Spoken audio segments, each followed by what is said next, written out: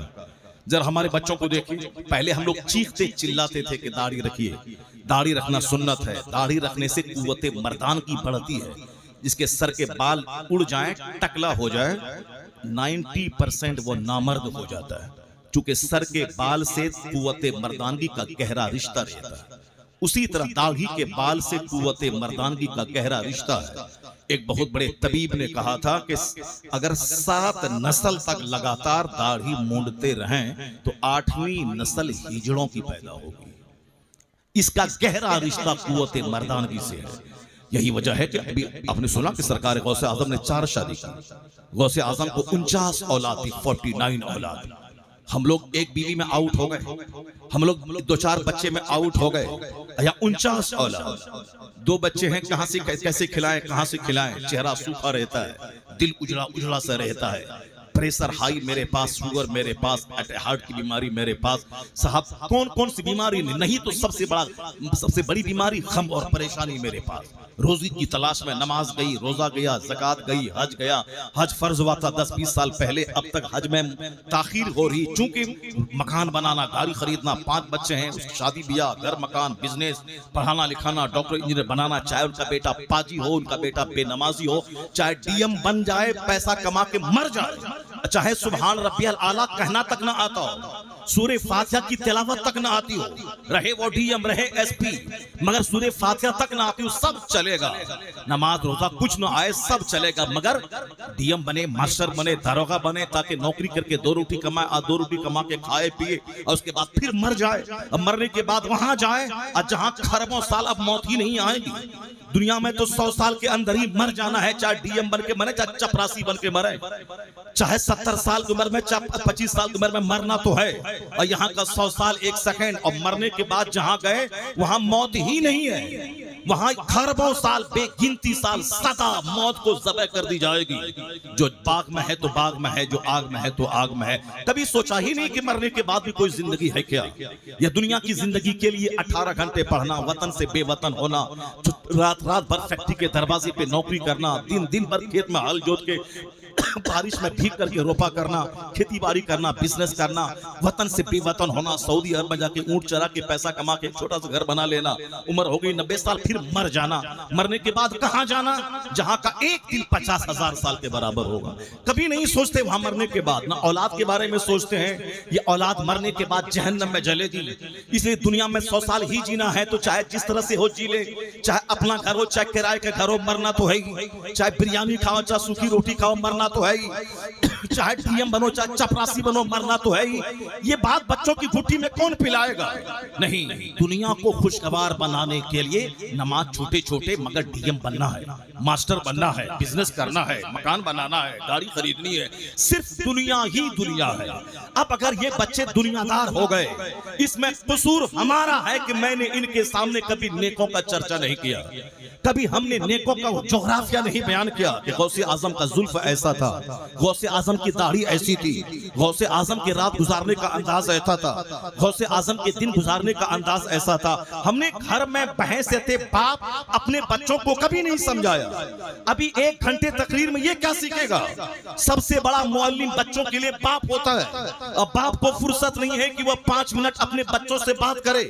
سب سے بڑی معلمہ ماں ہوتی ہے، اور ماں کو فرصت نہیں کہ اپنے بچوں کو بیٹھا کر کے بچوں کے سامنے اولیاء و صالحین کی زندگی بیان کرے. اس لیے ہمارے بچوں نے جو موبائل میں، ٹیلی ویژن میں دیکھ کر جن کو اپنے لیے ماڈل چاہا، اس کو ماڈل مانا، اب اس کی طرح بال رکھ رہا ہے، اس کی طرح داڑھی رکھ رہا ہے. ہم 1000 چیختے تھے داڑھی رکھو، داڑھی کا بڑا گہرا رشتہ قوت سے ہے، مگر نہیں مانتا تھا. مگر ابھی فلم میں ایک ناچنے والا فرینچ کٹ داڑھی رکھا، کوئی ادھر اندر سیٹنگ کر کے رکھا، کوئی ایک طرف بہا کے رکھا، کوئی ادھر چھاڑ کے ادھر چھاڑ کے بیچ میں لٹکا کے رکھا، کوئی ادھر سے مونڈا کے رکھا. اب اسی کی نقل سارے بچے کر رہے ہیں. ہم لوگ چیختے تھے کہ داڑھی رکھو، مرد ہو داڑھی اللہ نے تجھ کو دیا ہے، عورتوں کو داڑھی نہیں دیا ہے۔ عورتیں وہ ہیں جو چوڑی پہنتی ہیں، عورتیں وہ ہیں جو پردے میں رہتی ہیں، عورتیں وہ ہیں اور اس کے اوپر میں دوپٹہ رہتا ہے، عورتیں وہ ہیں جس کے اوپر میں موٹی چادر رہتی ہے۔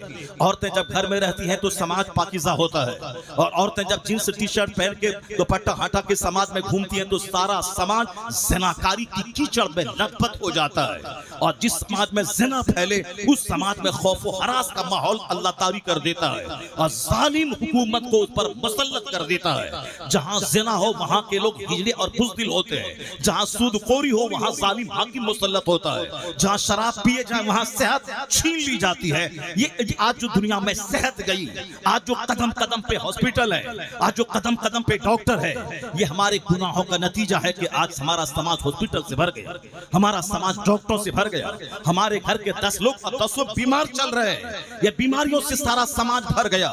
کیوں؟ حدیث میں آیا ہے کہ جو فجر کی نماز چھوڑے گا اس کے چہرے کا نور ختم ہو جائے گا۔ اب یہاں چہرے کا نور ختم ہے، چہرہ بدرنگ ہے، چہرہ کالا ہو رہا، عربوں میں کھیلنے کے بعد ہمیشہ مایوسیت رہتی ہے، ڈس اپوائنٹمنٹ چہرے پہ رہتا ہے، ہمیشہ مایوسیت رہتی ہے، چونکہ ہوس ہے 10 کروڑ کی، اب پھول پاس میں ہے 2 کروڑ روپیہ، یہ غریب کو 2000 مل جائے تو یہ پھولے نہ سماتا ہے، اور یہاں 2 کروڑ کے باوجود چہرہ سوکھا ہے، کیونکہ پراپرٹی کا انہوں نے سودا کیا ہے، وہاں 2 کروڑ روپے 10 کروڑ روپے چاہیے، اب پاکٹ میں ہے 2 کروڑ، یہ 8 کروڑ کہاں سے آئیں گے؟ اسی فکر میں اس کا دماغ اڑا رہتا ہے، ہوپلیس رہتا ہے، پاگل ہو جاتا ہے، نہیں کام پورا ہو تو زہر کھا کے مر جاتا ہے۔ محلوں میں رہنے والا زیادہ زہر کھا رہا ہے، فلم انڈسٹریز میں ناچنے والا جس کی پیروی میں میرا بچہ جوکر کی طرف بال رکھتا ہے اور داڑھی رکھتا ہے، وہ زہر کھا کے روزانہ مر رہا ہے، اور آئے دن وہ جم میں فلم انڈسٹری کا سب سے خوبصورت نوجوان ابھی 5 مہینہ پہلے جم میں ہیلدی بننے کے لیے وہ لوہے کو گھما رہا تھا، چکر آیا، گرا، وہی مر گیا، بالکل 35 سال کا خوبصورت نوجوان وہاں مر گیا۔